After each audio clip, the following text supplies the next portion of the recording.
You know, when I show up to do an event, they always have things waiting for me. They have a table that's skirted. They have a chair waiting for me.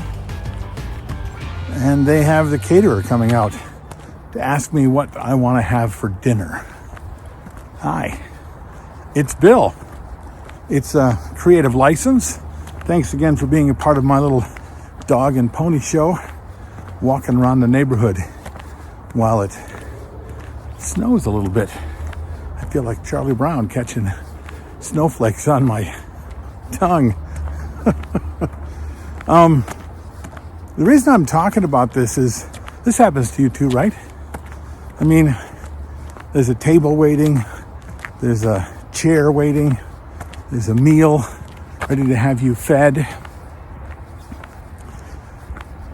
It wasn't long after I started doing this full time that I was never expecting those things anymore.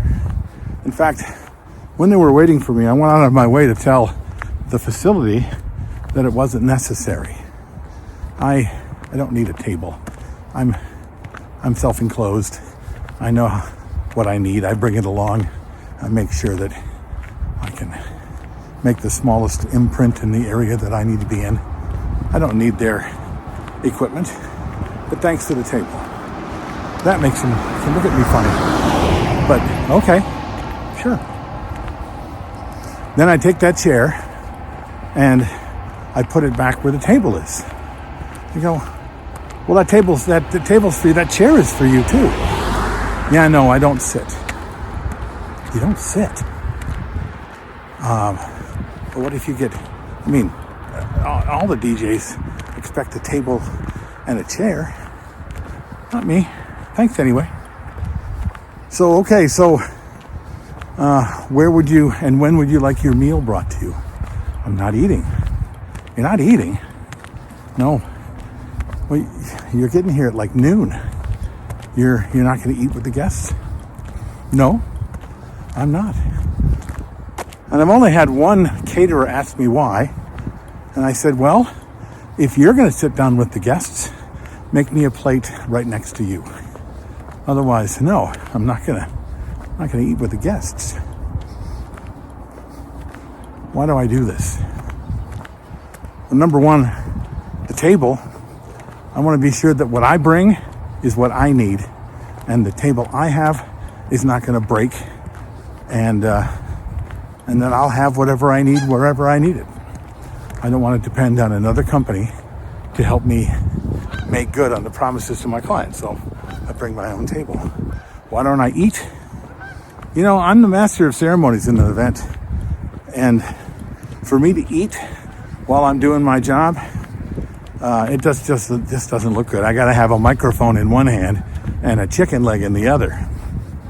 No thanks. Plus, I've been a performer all my life, and a meal while you're working, eating while you're doing your job, it makes you sluggish. It makes it so that you are not quick on your feet.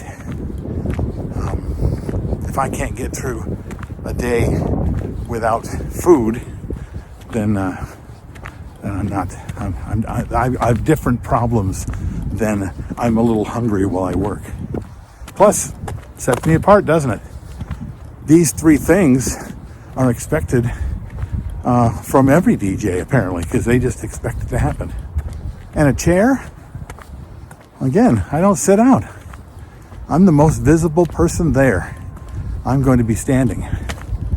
And if you've never thought of getting rid of the chair where you work, the chair, I would consider it.